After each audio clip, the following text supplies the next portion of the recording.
Hi everybody, I posted a video of our bird bath here a few years ago. It's still holding up pretty well. But today I want to show you our bird feeder, which is designed to keep the squirrels out and to keep the crows out. It's basically a platform feeder with a roof. And from that roof you can hang various feeders and the seeds will fall down into the tray feeder, into the platform feeder, so you don't get a lot of seeds on the ground. And then of course you can hang various feeders from the bottom of it, and that will also stay pretty dry. So the basic idea is that I made 4 cedar frames from some leftover trim when we replaced our sliding doors, and I just made these 4 frames and sort of nailed them together. The bottom is a piece of exterior plywood, 3/4 inch, and drilled some holes in that and nailed that on. And the roof is a piece of 3/8 exterior plywood, and I added a cleat there so that I could add that nice cedar edge all the way around. Gave me something to bite into. And I did end up cutting a little skylight into the roof because I found that it was pretty dark to watch the birds, and that gave a lot of extra light. And it's just a cutout that I made, and I siliconed on a piece of 1/8 inch plexiglass that I had, and that seems to work really well to light up the inside. So I used the pole system from Wild Birds Unlimited and added 2 baffles and raised the height up another 2 feet, and I finally stopped the squirrels from getting into the feeder. It's actually 75 inches from the ground to the bottom of this feeder. Since it is 75 inches off the ground,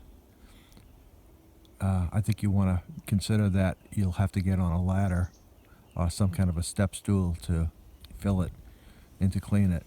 So this might not be the best idea for somebody who does not want to get up there and have to get up there on a ladder to access it. But it was the only way that I could get around the squirrels being able to jump up from the ground.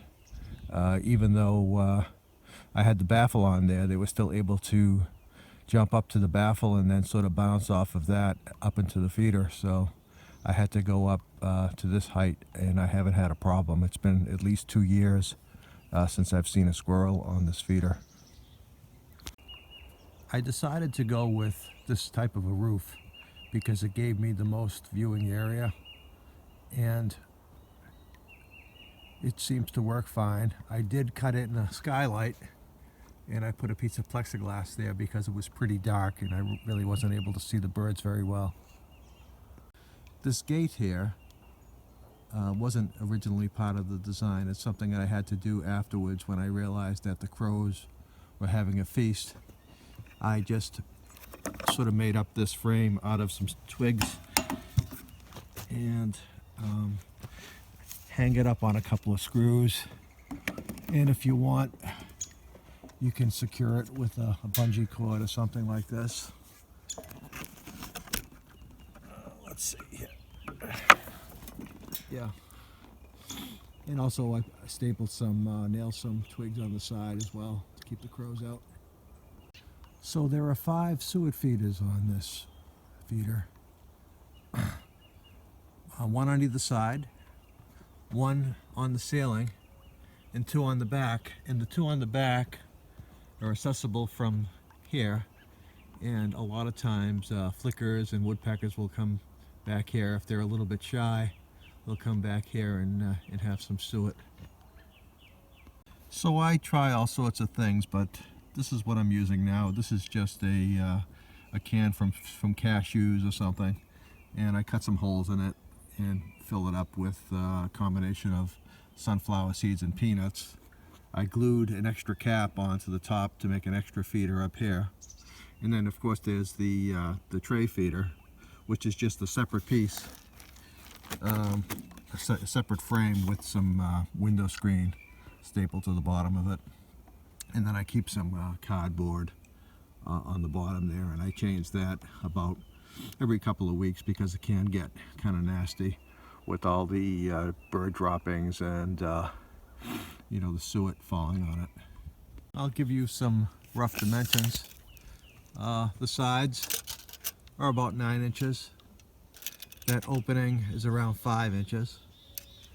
The front is around 16. From the roof to the bottom of that is 18. The opening in the front is 14. And I see the roof. The roof extends 4 inches all around, and that seems to keep everything pretty dry. If you like, you could take some twigs that you have around in your yard and just nail them to the top of the feeder there, and it gives the birds a place to land and stage and check out the feeder, and it's kind of fun to watch them up there. I had some on there, but they actually broke off. It's time for me to replace them, but you can do anything you like up there as far as giving the birds a place to land. Okay, well, thanks for watching, and even if you don't go ahead and build something exactly like this, maybe you can incorporate some of these ideas into your own feeder. And if you have any questions, just let me know, and I'll be glad to answer them. Okay, happy birding, everybody.